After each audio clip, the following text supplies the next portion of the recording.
Hey folks, it's Deere. Thanks for joining me tonight. This is a very belated follow-up video to this video, which is 4 good reasons to spend big money on older John Deere lawn and garden tractors.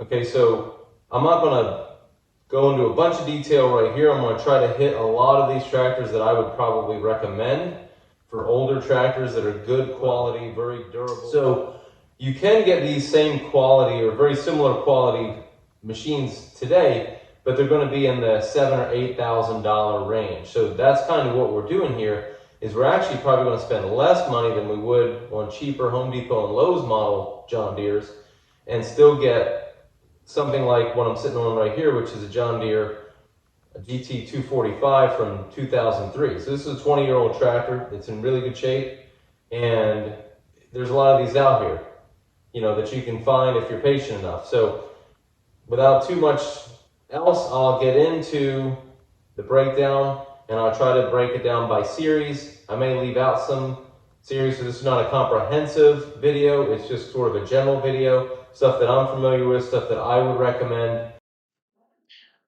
So the first series I'd recommend, which would be the John Deere 300 series. Now it came in 5 models, and I'll start with the most basic one and then kind of go up from there. And that's the first one is the John Deere 316. It originally came out with a 16 horsepower engine, later an 18 horsepower engine. It had 1 circuit hydraulics, it had manual steering, and it was of course gas. And then you had the 330, which was basically a diesel version of the same thing, manual steering, 1 circuit hydraulics, some basic stuff like that. Each could be had with 46 or a 50-inch deck. And then you had the 318. The 318 was probably the most widely produced garden tractor probably ever built, certainly by John Deere. And this was arguably by some, the best garden tractor ever. It came with an 18 horsepower Onan opposed twin, and then also 46 and 50-inch decks. It came with 2 circuit hydraulics, also power steering, and a couple other features that the other two didn't have. Then you would step up to the 322, which would be an 18 horsepower 3-cylinder Yanmar engine, and same thing with the 318 though, 2 circuit hydraulics, power steering. And then the 332 would be very similar, but it's a 16 horsepower 3-cylinder diesel engine made by Yanmar. That pretty much wraps up the 300 series. They could be had with tillers, loaders, snow blowers, you name it. John Deere made lots of attachments for that series of tractor. You can still get that series of tractor. It was made from, I think, 84 to 92, I want to say. But there are a lot of them still out there, and a lot of them in pretty good condition. And some might have been, restored too. But they're really good tractors with a lot of value. So the next series I want to talk about is the John Deere 400 series, which is very, very similar to the 300 series, but they're just larger frame tractors, slightly more capable amount of weight they can move around, and it only came in 2 flavors. You had the John Deere 420, and then you also had the John Deere 430. As you can see the pictures here, the 420 is large, but it's not quite as large as the 430. The 420 was a 20 horsepower twin-cylinder Onan, and it came with 3 circuit hydraulics, power steering. It also came with a traction lock for the rear tires, and it also came with a 2-speed transmission, so you could have a high and a low. 430 was the same, but the 430 came with a rather large, basically a 0.9 liter 3-cylinder Yanmar engine that also had 20 horsepower. Most of the attachments on the 300 series, or at least the rear attachments on the 300 series, will fit the 400 series. The difference in attachments goes on the front end, where the 400 series, I believe, has about a 2-inch wider frame up front. So sometimes you need different adapters to adapt different front end equipment.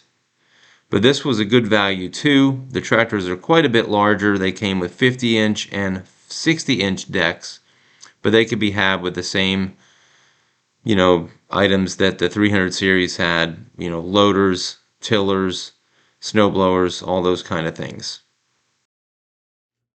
That series I'm going to talk about is the GT series of lawn and garden tractors. This was sort of the entry level for garden tractors. They came at the bottom with a GT 225. I've never owned actually one of those, not sure I've even seen one. And then they had a GT 235 and a GT 245. The 25 had a single horse or a single cylinder 16 horse Kohler, where the other two had Kawasaki V twins. The 35 had a 18 horse and the 45 has a 20 horse. They came with 42-inch decks, 48 or even 54 on the two top ones. You could get a 54-inch deck as well. And these were good. They were still manual steering, manual lift for the deck, but they could sport things like mechanical tillers, snow blowers, blades, those kind of things that you could get on them, plus do the regular lawn mowing stuff. These are pretty heavy duty tractors as far as, your basic level. So the next series was the GX, or formerly just the 300 series. And these were very similar to the GT series tractors, but they came from 325 to 335, 345, and then even had a diesel version, which was the 355.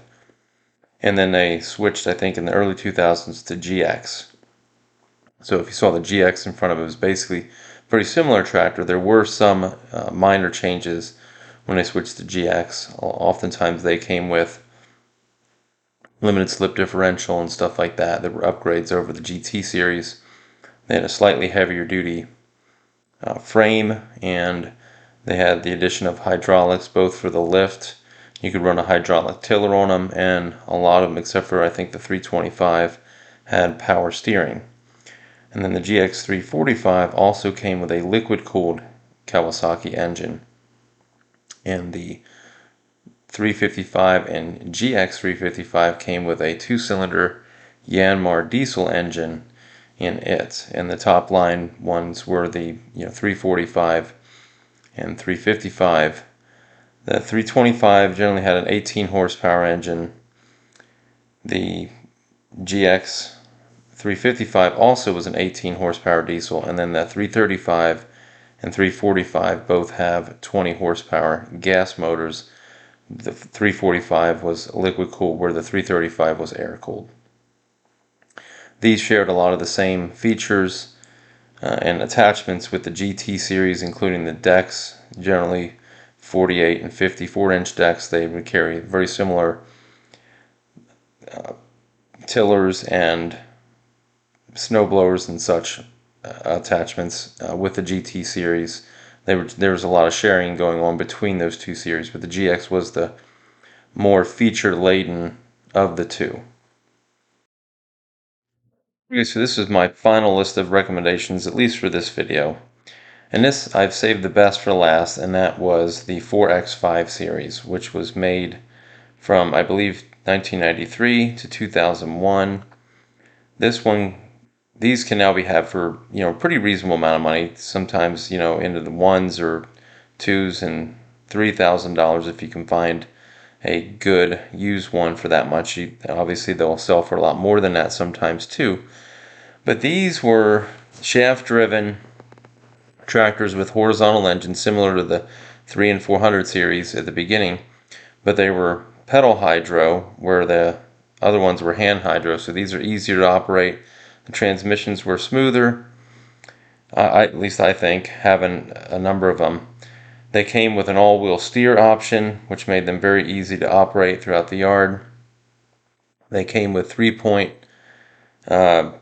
hitch capable open frame rear ends, very similar to the 3 and 400 series.